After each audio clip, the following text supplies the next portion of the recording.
Why we yawn. Contrary to the common belief that yawning is linked to a lack of oxygen, researchers suggest it's more associated with cooling the brain.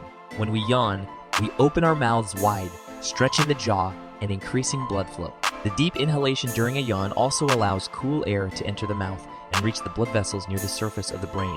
This influx of cool air helps regulate the brain's temperature. Interestingly, yawning might also be contagious. Seeing or hearing someone yawn can trigger a yawn in others. This social aspect of yawning is not fully understood, but it's believed to be related to our inherent empathetic nature.